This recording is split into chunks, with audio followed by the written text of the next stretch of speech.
Ekis Onderwyser at the Liliesleaf Resource Center in Johannesburg, South Africa. There's an interesting lecture going on, and we're going to find out a lot today.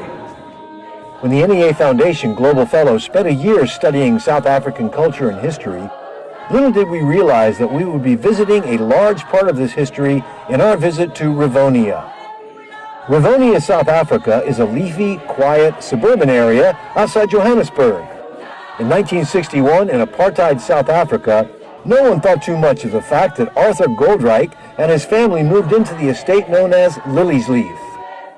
Goldreich purchased Liliesleaf with his business partner Harold Wolpe using South African Communist Party funds. Along with his white family, Mr. Goldreich brought black South African workers who would tend to the Liliesleaf home and its thatched covered outbuildings.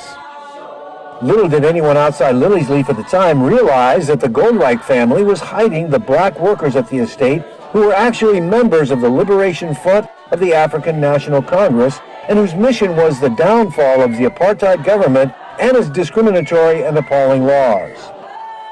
The group of dissidents at Liliesleaf was led by a worker who was often seen wearing the blue overalls of a laborer, pretending to care for the house and outbuildings, but was actually a young Nelson Mandela, along with several other Liberation Underground members.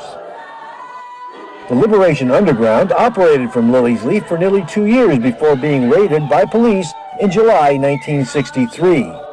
At the time of the raid, Nelson Mandela was in prison at Robben Island, but those other anti-apartheid activists in the compound, when police arrived, attempted to escape capture by jumping out the back window.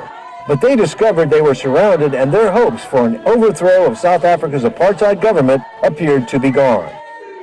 Mandela's arrest prior to the raid on Liliesleaf charged him with inciting workers to strike and leaving the country illegally in an attempt to raise financial and material support for the ANC's armed wing, which was named MK, or Umkhonto we Sizwe, which in Zulu means Spear of the Nation.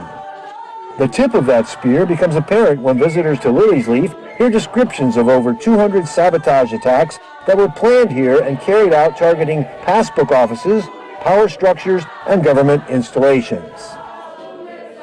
To this day, it is still not entirely understood how authorities knew of the actions of the dissidents at Liliesleaf, but the apartheid government did make the discovery, raided Liliesleaf, and arrested 18 ANC revolutionaries, which led to the Rivonia trial at the Pretoria Supreme Court. Nelson Mandela was brought from Robben Island to Pretoria for the trial and became accused number 1 of the group that was charged with 221 acts of sabotage that the state believed was designed to ferment violent revolution that could lead to civil war. In his own defense, Mandela stated he was not trying to start a civil war, and reinforced his commitment to democracy, asserting that MK, the Spear of the Nation, was an African movement fighting for dignity, decent livelihoods, and equal rights. Their goal was to hit back by all means within their power in defense of our people, our future, and our freedom.